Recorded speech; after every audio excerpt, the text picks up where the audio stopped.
Welcome to Contemplify, where we seek to kindle the examined life for contemplatives in the world. I'm your host, Paul Swanson. Today, I'm in conversation with Drew Jackson. Drew Jackson is a poet, speaker, and public theologian. He's author of God Speaks Through Wombs, Poems on God's Unexpected Coming, and also Touch the Earth, Poems on the Way. His work has been widely published. Drew received his BA in political science from the University of Chicago and his master's in theology from Fuller Theological Seminary. He currently works as the director of mission integration for the Center for Action and Contemplation and lives in Brooklyn, New York with his wife and daughters. In our conversation, Drew and I talk about the seeds of poetry planted through the lyrical mastery of Nas, as well as his immersion into sacred text, why Lucille Clifton's poetry should be explored by all, his own mystical lineage, and so much more.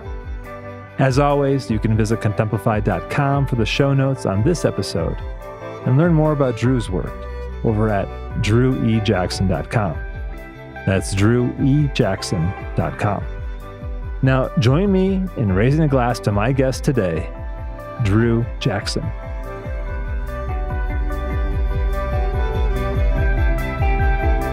So I'm going to just kick it off with a question of place and context of where are we finding you today and what is the setting that you're in right now? Yeah. So I am in Brooklyn, New York, in Flatbush, and we're at our 2-bedroom apartment on Clarkson Avenue. My daughters are home right now. They didn't have school today, parent-teacher conferences.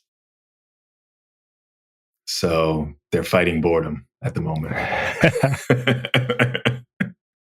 I love that.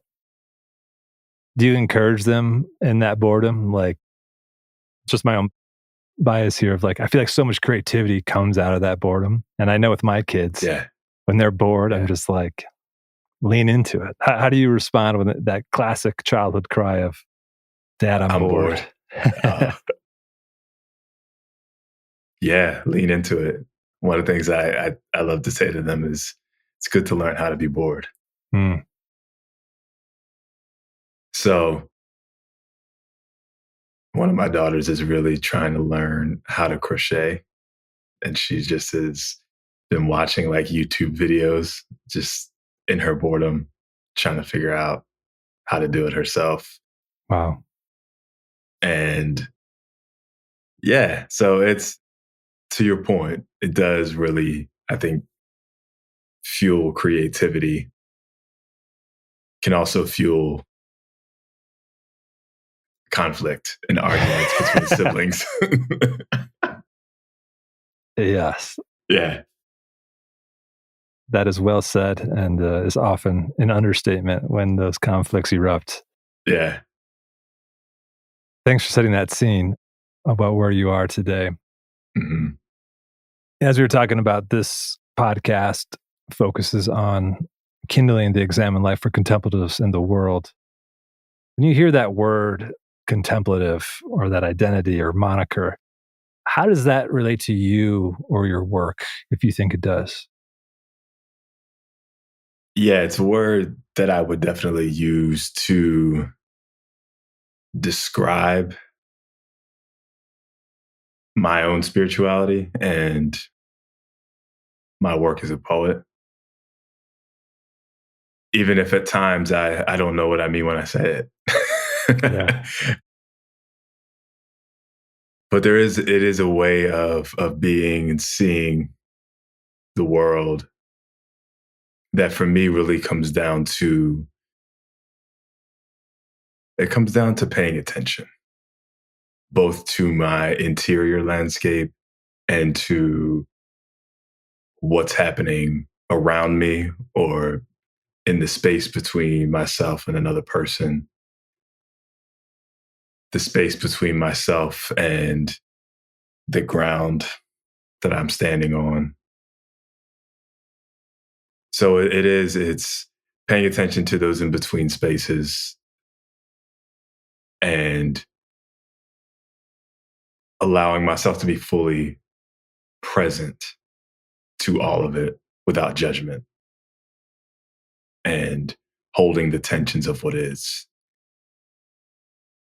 so that I can respond in a way that is present to love. Mm. Yeah, that's how I would put it. Beautifully said. Yeah. In that attention, how does that manifest in whether it's disciplined practice of the ancient Christian contemplative tradition or other traditions or artistic expressions or philosophical disciplines? How does that show up for you? What does that look like when you practice that as a discipline? Mm-hmm. So there's the practice of silence, centering prayer that I engage in as a daily practice. But I think what's even more for me, what I have been more as of late really trying to pay attention to is the ways in which I'm carrying that practice into my day. Mm. So how do I carry interior silence with me outside of my 20-minute sit? And that's something that is as much practice for me as anything else, right? It's Brother Lawrence is practicing the presence of God, right? It's that doing the dishes, what's happening in me? What does it mean to be present to this practice of washing dishes and putting them away? This practice of making my bed. How is this holy and sacred? And poetry as a practice helps me do like it draws me into that kind of attention because I know from having read and written that so many poems just emerge out of the smallness of things. Yeah. I love that. You're speaking my language from Brother Lawrence of the dishes to poetry. And Mm-hmm. that image of you, being struck by a small detail that turns into something on the page. Mm-hmm. And I also think one of the things that I value and admire and respect about your poetry as well is there are those details. They're often like a pinhole into like a wider global conundrum, trauma, disorder, or beauty. But it's fun to hear you articulate how you show up in the smallness of things and then how that practice of carrying into the rest of your day. Mm-hmm. And maybe this is one of just the gifts of poetry too, is like as a reader of your work, like we're gifted with the outcome of that. Mm-hmm. That's just kind of striking me as we're talking here. Mm-hmm. How, and this is a bit of an assumption, but knowing that you've had these kind of dedicated practices and this work as a poet, how has these type of practices changed your life? Like, is there a way you can tell a difference from before you kind of leaned into these practices and after, or has it been more gradual in evolution? Yeah. It's a really good question. And I don't know that I've ever thought about it in those terms. It's definitely changed me. What it's done, I think, more than anything else, is and this is why, in some ways, I say poetry has saved my life, right? And because I am not a person who, by nature, is very in tune with my own interior world.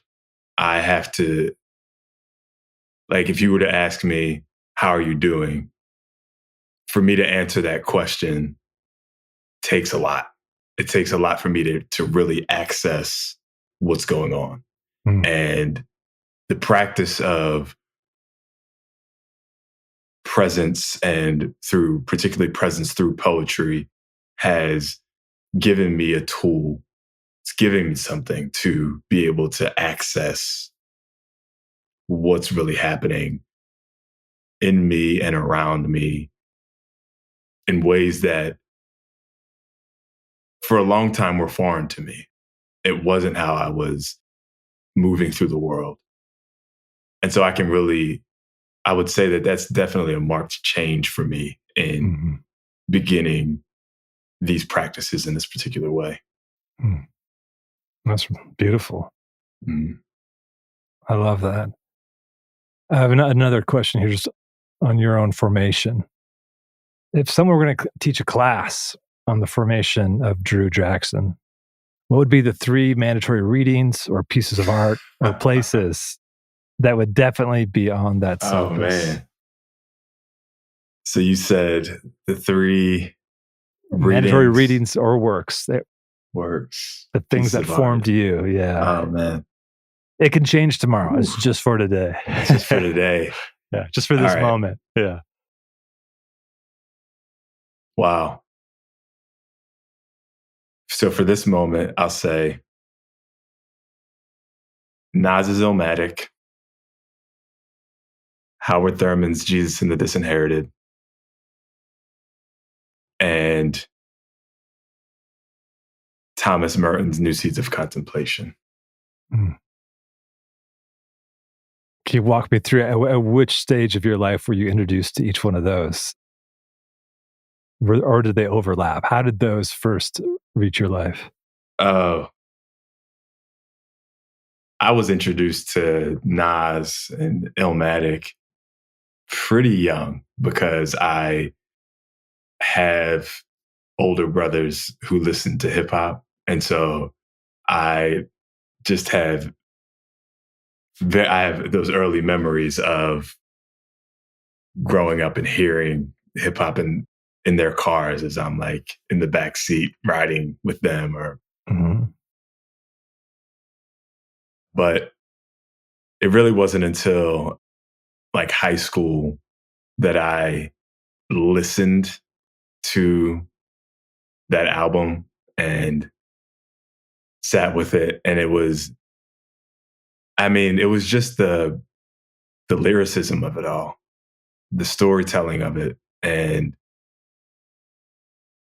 the way that Nas was able to articulate his view of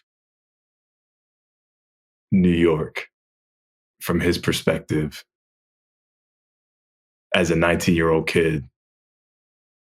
Just there was just something that captured me about that. And so that drew me in pretty early on. And I think it made me curious about words in general and Yeah. how what you can do with them, how you can make music out of words. So for Howard Thurman, I was introduced to Thurman my early 20s. So tail end of college, I think, came across Thurman's work. There was a friend of mine who was a seminary student at the time, and he was the one who put me onto Thurman. And it was the first, I think Thurman was one of the first ones that I felt like as I'm reading him, I kind of felt like, oh, he feels like spiritual kin. He feels like Mm. someone who, like, I know in a real sense, both the way he's talking about the way, like articulating the way of Jesus being for those whose backs are against the wall and holding that together with this mystical way. And it was just like, I'd never read somebody or encountered somebody who was quite holding that mix of things, but I identify with it so deeply. Mm. And then Merton was a little later. I read Merton a little later after that. And yeah, I think he for me was the one who really just opened me up to the idea of what is named contemplation. Like it was, I just didn't have a name for it, or and he just kind of he just opened up that whole world for me in a way that I just didn't know was there, and it was so formative for me because I think what's interesting for me is that like so I grew up in church context, super conservative fundamentalist Baptist church, and no one in that context is talking about the mystics. No one's talking about contemplatives. And at the same time, I had like my mom was a mystic. Like that was her spirituality. And she never used that word, but it was as I look back and I think about my experience of her, I was like, oh, like that's what she was living and embodying and was, her experience of the divine. And so I felt like I grew up in that Baptist context and then kind of bounced around. Like I had a lot of different denominational experiences, but I never felt like I knew what home for me was. And like the most home I felt was when I would sit with my mom and she would talk about certain things. But I didn't know that there was any sort of lineage or tradition that was linking kind of what her experience is to something broader than that. It wasn't until I read Thurman and then Merton and some others that like, oh yeah. I will say that she did like in my late teens start to encourage me. Like she did start to read some mystics and she started to put me on like, I remember I'm like 17 and she puts St. John of the Cross on my nightstand and it's just like, hey, check this out. Just read this. Let's talk. Oh, you wow. know? Just right to the deep end there, eh? Yeah, just right in, just right in. So yeah, I think, but Merton kind of tied some things together for me. Yeah. Oh, that's marvelous. It's fun to hear you talk about your mother and the ways in which she was practicing this and then seeing some, and then like as almost like mystic recognizing mystic, like, oh, here's St. John the Cross. I know this language. Let me Yeah. bring this into the family. Did your interest for poetry stem from the language of the mystics, or was it more hip Mm. hop, or was it just all of the lyricism of life that brought it together? Is there a particular pinpoint that you can kind of draw from? Yeah. I would start with hip hop for sure. That was the entry point for me. That was where the spark was first. And I think too, like my mom was a poet herself. She was a writer. So just kind of being around it, she was just being in an environment where creativity and art were something that was her life. That's what she did. So being around it. And lastly, I think it was scripture. Mm. Like what drew me to scripture was the poetic nature of portions of it. Like Yeah. I was just drawn to it and I memorized so much scripture. And so growing, I guess one of the things about growing up in a fundamentalist Baptist context is like you scripture memorization is a huge thing. And particularly memorizing scripture in the King James, right? Yeah. And it just has that quality to it, right? Where like I spent so much time Mhm. with it and just kind of having those things swirling in my head. And Yeah. so I think that those are some of the early things that really turned me on to poetry. And it really wasn't until much later where that began to take shape. I started to write, but all of my writing early on was lyrics. I would Mm. just write.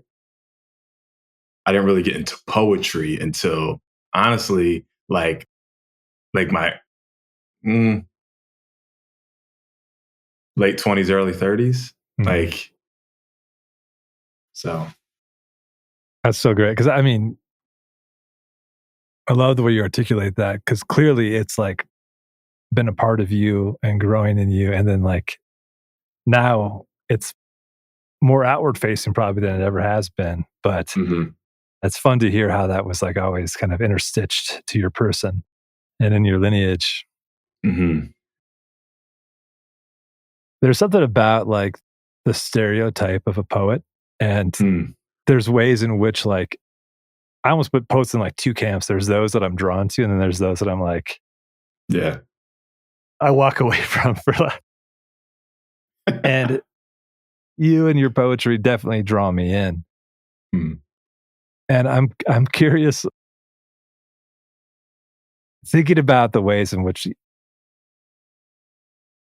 a bit of a tangent here. I kind of blame the ways in which poetry is often taught in school, where it's like mhm, the most stilted or stultified like versions that have value in a particular time and period, but the poetry itself is so expansive. And I feel like you got to fall in love with poetry before you can, for me, even like learning to respect parts of the poetic tradition that I do not like or do not or don't connect for me. So yeah. when you tell people you're a poet, do you ever have to unhinge someone of what their idea of a poet is or should be or what poetry is? 100%. Honestly, my experience is that I think there are probably numerous reasons as to why this is. But when I tell, like, most people are surprised when I tell them I'm a poet. My movement through the world doesn't come off to people as poet. Like, I'm not, like, I don't, like, growing up, I was an athlete. I was like, that was all I did. That Yeah. was like, and usually people don't put that together with poet. Like, that's just not. And so I think even that in and of itself, like if I tell people I play basketball, they're not shocked. Like that's not a Mm. thing, right? Mhm, But it's like, mhm. oh, a poet, like that's not what people's first read of me is Yeah. usually. So I think that in a way has caught like it.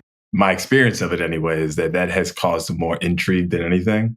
Is that Mm. people are like, really, like, and I don't know. I mean, then I get the people who are, oh, I don't like poetry, or I Yeah. don't, or I have a really hard time with poetry. And so, and I think to your point, like the way that we're taught poetry in school does not. I don't think it lends itself to kind of helping grow a love for poetry. Yeah. It just, I know it didn't in me. Like school was not what turned me on to poetry. It just wasn't. I can't remember the poetry that I read in high school. And Right. so, but yeah, so I get into those conversations and I always just find myself encouraging people to, oh, they'll ask me usually, well, who do you think I should read? What are some suggestions? Because it's always like people will say, I want to like poetry. I feel like I should Mm. love it. but I just haven't been able to get into it. So they'll ask me for suggestions and I'll give them suggestions. And then I always tell them, like, you have to keep reading different poets. They're different in the same way that you listen to different musicians, read different poets, read their poetry, see what sings to you, what resonates with you. Don't just stop because you don't like this poet or this poem, or you feel like you don't quote unquote get it, which is always the thing. It's like, I don't get it. Yeah. And I think that's part of how we're taught, is that you're taught to Right. approach poetry through this lens of like, what does this mean? What is this poet trying to say? And I don't think that's actually the way to teach poetry. Mm. Because it does, because at the end of the day, like, that doesn't matter. It doesn't. It's how is this line? How is this series of lines, this stanza, the music of this poem? How is that engaging you in this particular moment in your life? Mm. What is it that is resonating? What is standing out? What questions does it give birth to? What's drawing you in? Or asking the question, why is it repelling you? Like, what is, right? So I think poetry can do all of that. But when our focus is on, what does this mean? What does this poet mean by this? It almost is, you're losing the magic of what this thing is, right? It's like trying to analyze a flower petal by petal and plucking all the petals off because you're trying to figure this thing out. And then you're left looking at this thing like, I don't get it. Right? Perfect. You know, so yeah, perfect analogy. Yes. That rings true. Thanks for sharing that. I would love to ask you to read a poem, if you don't mind. We were talking about before we hit record, just how I spent Lent with your book, Touch the Earth. And it's a marvelous collection of poetry that walks us through. Well, why don't you share the context of that book in your own words? How would you frame? I'd love to hear the origin story of how that book came to be and how it's connected to Wombs or not, your first book. Yeah. Well, to me, they are one project in my mind. So God Speaks Through Wombs is the first of the two. These are poems that are in conversation with the Gospel of Luke. And they really emerged out of,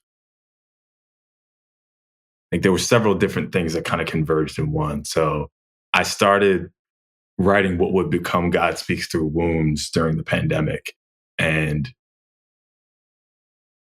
really just found myself on one side, I am wrestling with the questions that we're all wrestling with around what's happening in the world. Like, so there's the COVID-19 pandemic, and there's this everything that's going on with the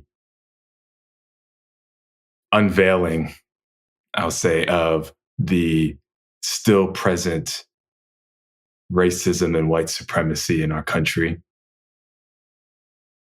through the murders of George Floyd, Breonna Taylor, Ahmaud Arbery. And like a lot of us, finding myself in so many conversations about those things. And as a Black man, I would often, I was often asked to speak into these things and have conversations around these things. And part of the experience of that, though, is like you're naming this experience of like, this isn't new, right? This isn't this has been here. These have been our experiences. This has been my vulnerably sharing my own story, and like almost being met with these feelings of like, are you making this up? Like, are you making it more than it actually is? Are these isolated incidents, or is this right? And so what I found myself longing for was to be in conversation with people who I wasn't having to convince that oppression was a thing. Yeah. Yeah. And aside from talking with friends of mine, people I know, like I actually found myself in conversation with the scriptures and with these people whose stories are like in the Gospel of Luke in particular. I was gravitating toward Luke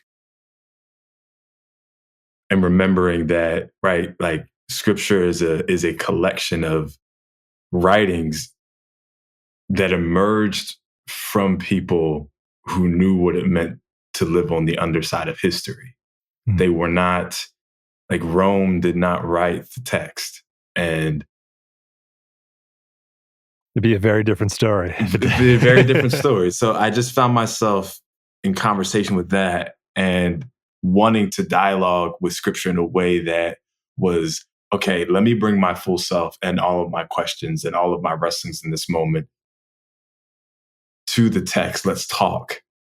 Let's see what comes out of that. This is not an attempt to write a commentary. I'm not interested in that. Like, let me just see what. And the other side of it also was, I was at the time, so when I was pastoring at the church, we were going through a section in the Psalms and looking at book 2 of the Psalter, right? So the Psalter being broken up into 5 different books or sections. And so there is a particular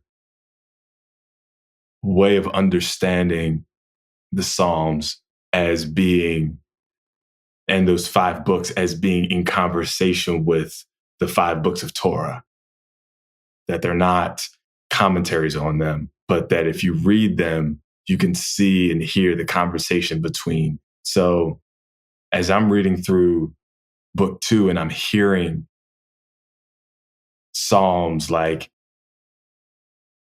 about thirsting for God in a dry and weary land where there is no water and all of those sorts of images and things, I'm like, oh, that is very different when you read it with the backdrop of the Exodus than if I'm just reading it as some like personal reflection on like where I'm at in this moment. It's like, it can be all of those things, right? But when I read it with the backdrop of Exodus, there's this whole other world that comes into view. And story that's being told and narrated and interacted with. And so I was just like, okay, what would it look like and sound like if the Gospels were to give rise to poetry today? Like what would that feel like? And so I just started kind of writing in that vein. And so God Speaks Through Wombs, which journeys through the first 8 chapters of Luke, was doing that. And then Touch the Earth is continuation of that. There are differences, nuances in terms of what I was doing, in particular because the Gospel of Luke shifts at that point, right? When you get to chapter 9, there's a shift in the way the story is being told, the focus of things, whereas you have in the first 8 chapters, you have a lot of, obviously you have the early chapters with the birth narrative and all of that. But then you have a lot of Jesus's teaching the disciples, parables being told, things like that. In chapter 9, there's a shift in two primary ways. One is the first time that Jesus sends his disciples out to then begin to put into practice all that I've been teaching you. And you also see Jesus shift and begin to march toward Jerusalem. Like he's headed in a direction now, right? And his disciples are on the way with him, even if they don't fully understand what they're on the way to, but they're on this way with him. And so in Touch the Earth, there's a lot more, I would say, there's a lot more of me personally that comes through in the poems there, because I am wrestling with what does it mean for me to take these things that I've been taught around life and love and faith, what it means to be human, and bring them to earth, like touch the earth, with those things. Like so I'm wrestling with that as I'm writing these poems. In the first book, you'll find a lot more like what we would call like personal poems, getting inside of particular characters in the narrative and writing, if I was writing from their perspective and things like that. So trying some different things there. So that's some of what's happening here. I love that. I love the way that you just painted the picture for me too of the Psalms as like a soundtrack to the Hebrew Bible, and thinking about how this is what you've done with your poetry, with the Gospels. It's almost like a soundtrack of relationality to the moment we're in right now. It's such a vibrant conversation when you're in deep conversation with the sacred text and the tradition and right now and your own personal experience in history. It's so lovely. I'd love to ask you to read a poem right now so folks can get a taste of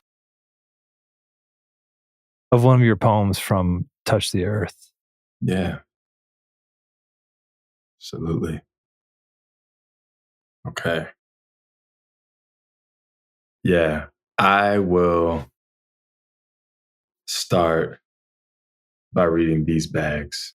So each one of the poems is written in conversation with a reflection on a particular passage of scripture or set of verses. So this one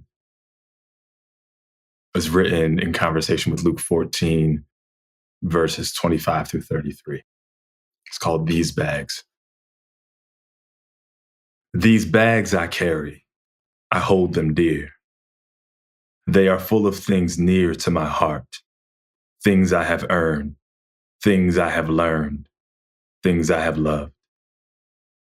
I carry what I've inherited, cherishing what my parents have bequeathed to me, ways of being that I thought were all my own. My tone of speech, the way I process grief, what I use to relieve the pain. The warmth I feel when I recall the voice of my mother calling me by my nickname. I carry my genesis with me. There are bags I have since added along the way, the contents of which I would rather not name. I shoulder this shame with me wherever I go. My bags remain with me. I never sit them down. I keep a close eye on them when strangers are around. But long is the road, and the cost of carrying is far more than the cost of letting go. Man, thank you for reading that.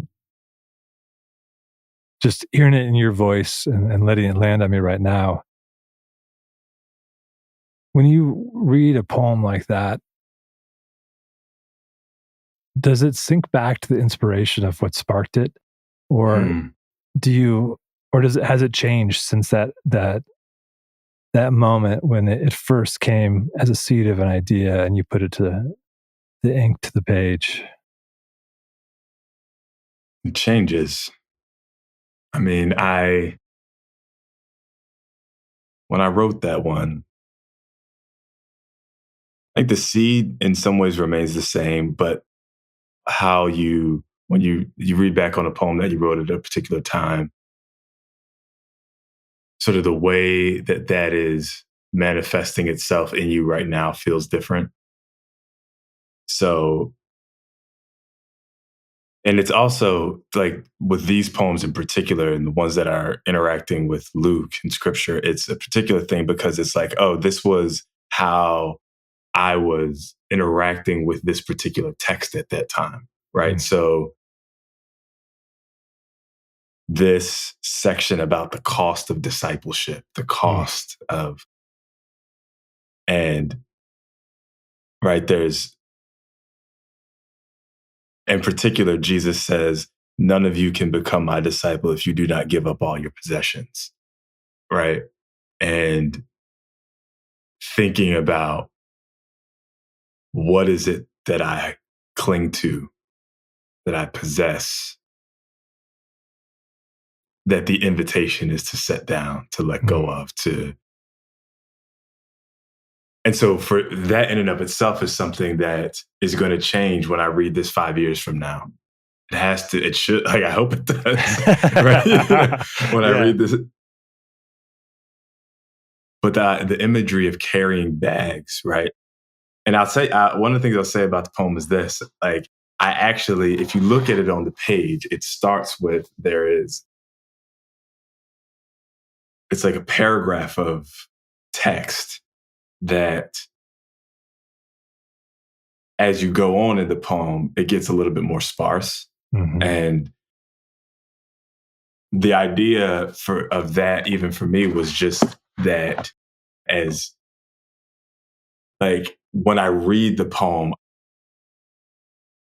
I want to feel the journey of letting go of the need to even name all of the things, the words, I want to let go of verbiage as I go. I want to let go of the need to say and express and do, right? And so the need to feel like I have to explain myself or all of that. So I know that when I wrote this, I was in the middle of transitioning out of pastoring. And one of the things that I knew I was carrying and like processing what it would be to let go of is how steeped my own identity was in pastoral ministry as a vocation. Having grown up, that being the thing that was like, this is what I was going to do since I was 3 years old, hearing hearing that over and over again, and really processing. I came to a point of really processing, like, is this actually what I am supposed to be doing? Or is this me living out somebody else's dream?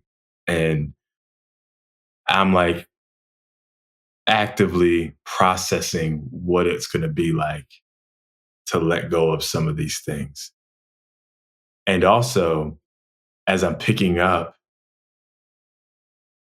this vocation of poet as something, or I don't even say picking up, say really claiming this is something that's been part of me for a long time, but not really knowing it. So rediscovering it in a new way. One of the things that I really drew me to poetry at the time was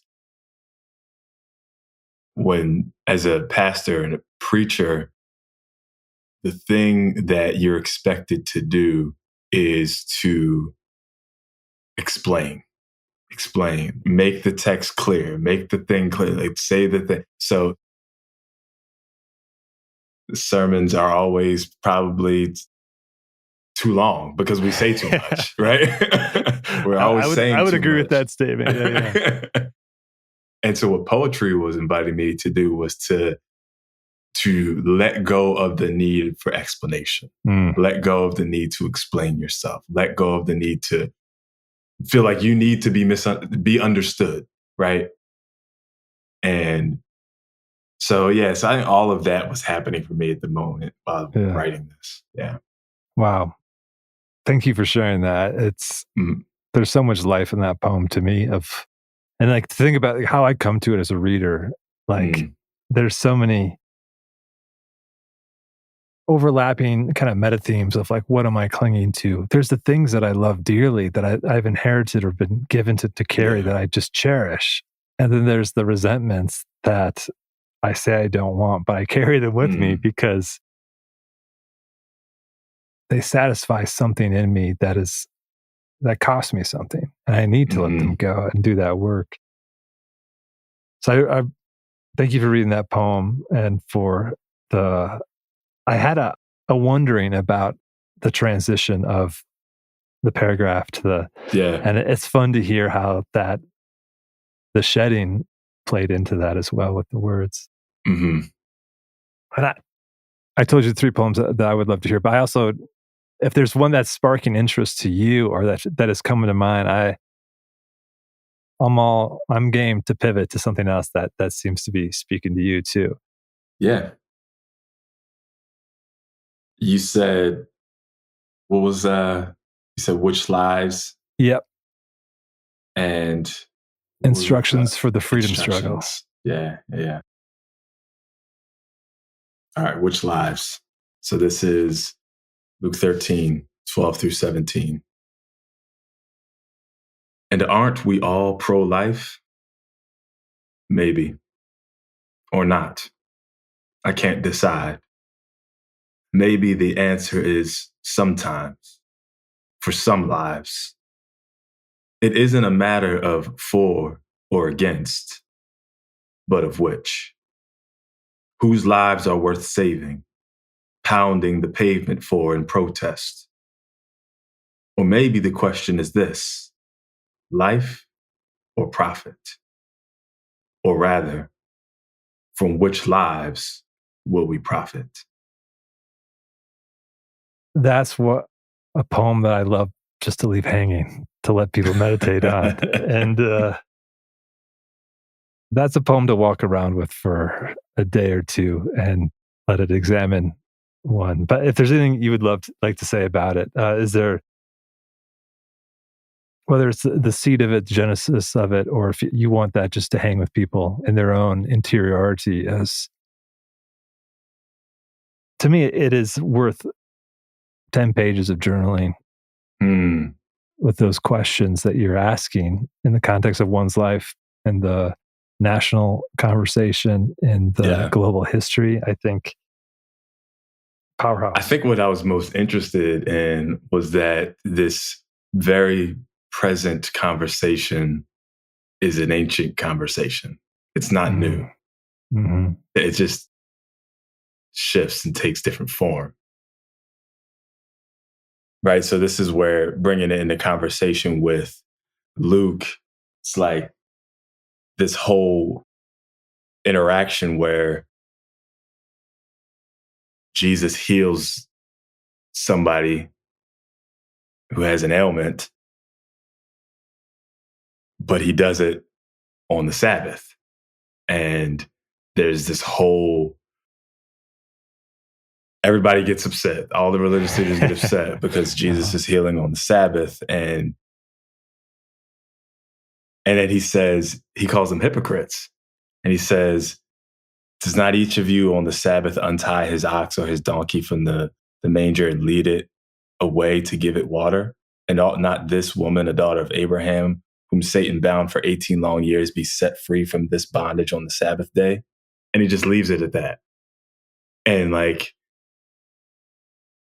to me, he's doing this thing where he's calling out their hypocrisy, but he's doing it in a way where he's like, actually, I want you to sit with these questions. I want you to consider what it means for the Sabbath to be given as a gift for humanity. And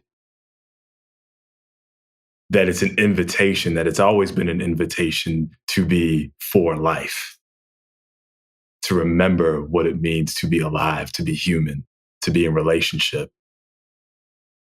And how, so just like these questions are things that have been around for so long. And what are we willing to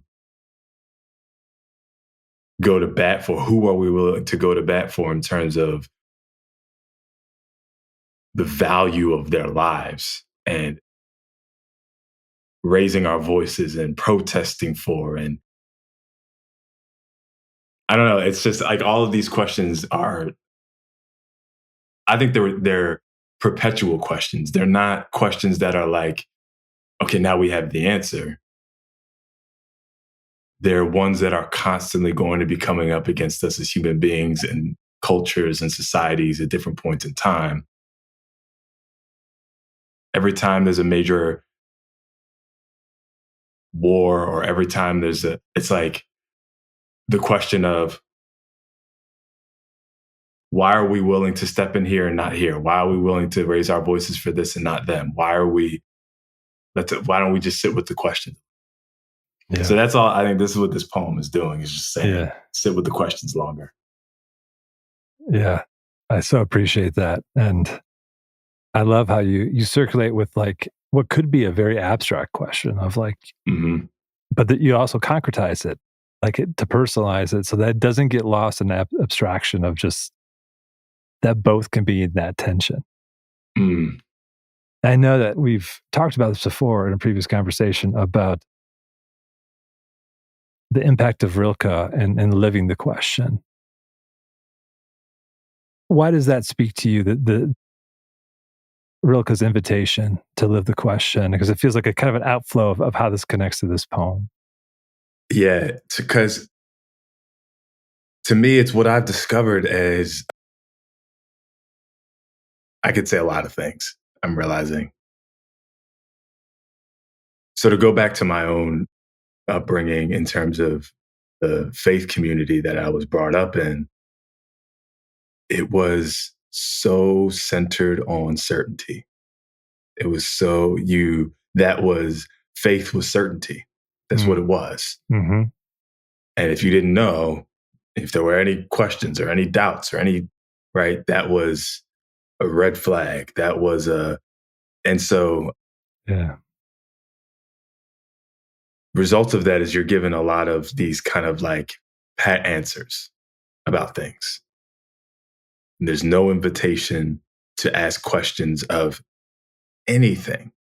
So there's no invitation to ask questions of scripture as an authority within the community. There's no invitation to ask questions of the people who hold power and authority in the community. You just have to accept what they say. You accept what the pastor says. You accept right? And so one of the gifts that I received in that was having parents who were not afraid to ask the questions. And seeing that, like seeing my mom say things to me like, just because the pastor said it don't mean it's true. Right? Like, and so I was given permission. I was given permission to ask those questions. And so coming to discover that like that was so central to Jesus's own sort of way that he was walking with and seeking to form the disciples who were following him was to introduce them to more questions than giving them answers, easy answers about things. If you walk with their journey, you just see that over and over again. It's like question after question after question after question after question. And by the end of the thing, and I can read this poem at the end of the book, but for me, it really kind of sums up in this whole journey of following Jesus on the way is an invitation to sit with the questions again and longer, and stay with them, to live the questions, as Rilke says, to love the questions, and that maybe, perhaps along in some distant day, you will live your way into the answer. But the point is to live everything. So for me, that's why like poetry does that. Poetry is always like, when I read poetry, I don't go to poetry because I need an answer. I go because I've got big questions, or because, and poetry doesn't give me an answer. It just gives rise to more questions often, more wonderings, more imaginings, more curiosity. So I think that's for me what it is. Why I come back to it over and over and over. Yeah. No, that's beautiful. That's beautiful. Quick question. Are you game to read instructions for the freedom struggle? Yeah. So this one, Luke 10, 4 through 12, instructions for the freedom struggle. 1, empty out the money bag. Freedom cannot be bought, but it can be sold away. Inscribe this line on your insides.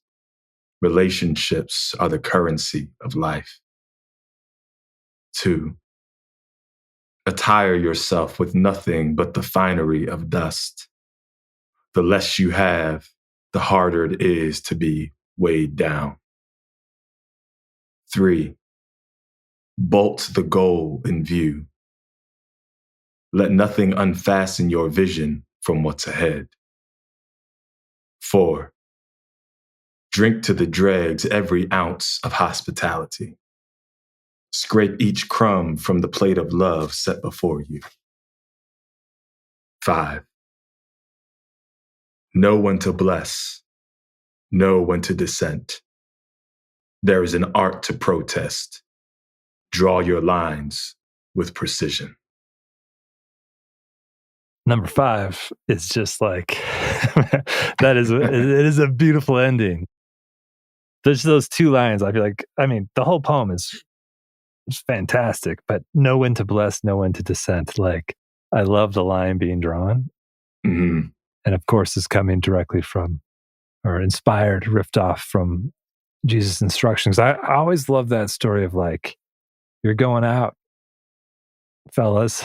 Here's how we're going to operate a little bit differently. Yeah. And then the way that you've brought this into poetic form, and it feels as radical today as it does in reading that text. Yeah. The other thing too is it was, as much as it was in conversation with the text of Luke 10, it was also in conversation with the student movement during the civil rights movement. So like the students being prepared for Freedom Summer, right? Them being prepared to go sit at lunch counters, to go sit in, to go. And there was very real training and instruction into what it meant to be sent out in that way. So I was just kind of in that space, which is why the instructions for the freedom struggle, right? But also it's like, I'm wanting to reframe how we think about what Jesus was doing with his disciples, right? Like it was the same freedom struggle. It's the same, that freedom struggle, that line runs through. And so, yeah, all of that. I love that. And that deep sense of instruction and preparation for what is to come, for the unknown. It's not just walking into the struggle, the freedom struggle, without being prepared to count the cost along the way. Yeah. And it's such a vibrant poem. There's a lot of your poetry, like it brings up for me the sense of, I don't even know if I have the right language for it, but there's an urgency for more of life in conversation with ancient text. And it's almost like a time machine for me, because it's like, I go back to the Gospels afresh. Like that's part of why I so enjoyed walking with your book through Lent, was being able to then, when I'd read the Gospel of the day in that particular day, being able to just engage in a different way and having the vividness of that imagination. And I'm reminded of the translator of Rumi's work, Paula Liza Gafore, where she talked about, which I didn't know, that Rumi was a preacher who left preaching to become a poet. And I thought that was there's something that I think about with you as well, but how it just that journey from like having to explain more to kind of delighting in the mystery without removing any of like the fierceness of what it means to be human and seek truth, mercy, and justice. I realize I just compared you to Rumi. I feel like that might be some big shoes to fill. I didn't know that about Rumi, though. Yeah, I just learned that last year, and I thought it was like one of the things I took away from that is like, man, I want more preachers to turn into poets with that sense of invitation to deep love. If knowing that you've filled the role you still are a pastor at heart in that sense of like your care and love for people, but knowing that the official role of, say, a pastor or a priest in that role, what guidance would you offer to folks who are fulfilling that necessary and beautiful role to invite more of a poetic imagination into that work of preaching? I mean, one sounds very simple, but read poetry. Right. So it's right. So start there. Reading. Yeah. I try to get pastors to be consumers of poetry because it does change. I think it changes the way that you approach.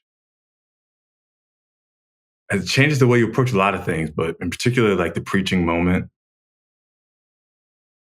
The challenge is that we have like the culture, the Western Christian culture has been so shaped to demand answers. And so you have people who come into churches who are,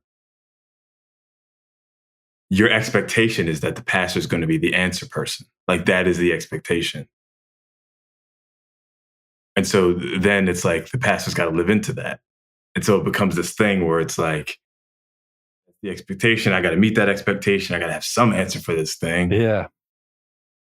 And I think that the only way that that's broken,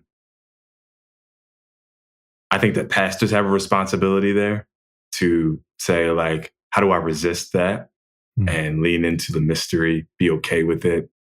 It changes the way you teach the text, right? I think that has a whole lot to do with like, so many of us as pastors, preachers, do not know how to read scripture through through a poetic lens. We're not taught how to do and so we have to say this text means this when it's like, yes, and yeah, and we're not comfortable with that. And so I think allowing yourself to be stretched in that way, looking at the text through new eyes with that poetic, but also the community, I think as congregants, how can we also hold a different expectation of our faith communities that they are places that are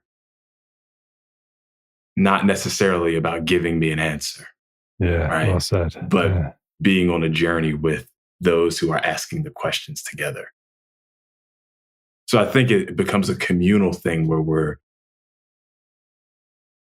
orienting to faith and spirituality in a different way. And I think we're coming to a point, an inflection point now, where people are growing weary of the answers that they received in their faith communities and the insufficient nature of those answers up against some of the great cosmic questions that are facing us. And questions that we all know don't have easy answers. Mm. And so when someone tries to give us an easy answer, it's such a turnoff. Like, why? Like, I don't, right? So I really think we're at a point where we're longing for mystery. We're Yeah. longing for those questions. And so that's what I would say is pastors, like, let's lean into what that means. What is the invitation of the moment in that regard? Mm. How is that part of our journey of formation and transformation? Mm. I love that. Thank you. As a way to wrap up, I would love to ask this one question because I always love to ask poets this as well is who's one poet that you are enjoying or steeped in that you feel like more people should know about? Hmm. It's hard for me to not always say Lucille Clifton. Yeah. I just always find myself returning to her work. Always. I wish more people knew about her. Mm. I wish more people sat with her work. Like when I think about, I feel like in a way, every poet is a theologian because poets are, whether they say that they are people of faith or would consider themselves spiritual or not, like they're always interacting with these larger questions of this, what we're all living inside of, Mhm. and these questions of the divine. And so poets are approaching those from a place of genuine curiosity, which is what I love about poets. And like Lucille Clifton, she just has a way of doing that in such few words, of bringing her full self to it. And so I just, I would say go sit with Lucille Clifton for a while. Ah, great recommendation. That's Uh, fantastic. I'm going to ask you one more question. And if you wouldn't mind, how would you feel about ending with reading your poem Ascension? yeah, absolutely. So before we get to Ascension, a question I always like to end my conversations with is if you were going to pair our conversation with a drink, what would be your drink of choice and why? Oh, that's good. Got to keep it embodied, you know? Like, Yeah, an old fashioned. And you want me to say why? yeah, Why? yeah, I like this. Yeah, yeah, an old fashioned. I think it's a it's a drink that is a it's one of those things that's like, oh, this is an old. Like, it's been around. It's kind of a staple. It's one of those things, and yet when you come back to it, there's always like, oh, this is why I love this thing, right? This is why I love this thing, and I feel like that is this conversation, even as we're talking about poetry and ancient text, scriptural text. It's like, how can this thing that's been around for so long keep showing up and inviting me into new life and coming alive in new ways? And Mm. so, yeah, I think that's why old fashioned for me. Ah, I love that. I look forward to the day when we can maybe clink some old fashions. Let's do it. I know I get to see you in a few weeks. Hopefully, A few weeks. the occasion arises. How does it sound to close with Ascension? Let's do it. Ascension. So it is reflecting on what it sounds like. The ascension, this moment, ascension. It's the last poem in Touch the Earth. And it opens with a epigraph from Morgan Parker in her poem Exclamation Point, where she says, "We are the revolutionary poem, exclamation point. You don't have to go home, but this is only the start. The good part is what comes next. Ascension." And this is what poetry does. It carries us. It invites us into a story, unfinished, saying, write the next stanza. It gives us no plan, no blueprint for the future, but simply asks us to witness. Take it in and declare what we have seen. It flies away, but does not leave. Its presence remains long after the page has been turned, long after the last word spoken. It leaves us with questions, gazing toward heaven for answers, but no answer descends. Its intent to get us to sit with the questions again. Damn, that's the perfect ending. Thank you, Drew. Thank you, Paul. Such a joy to be in conversation. Yeah.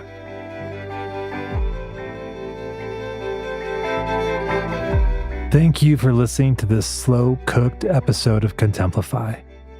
May its delights spark wonder, and may any sour patches be sweetened by their folly.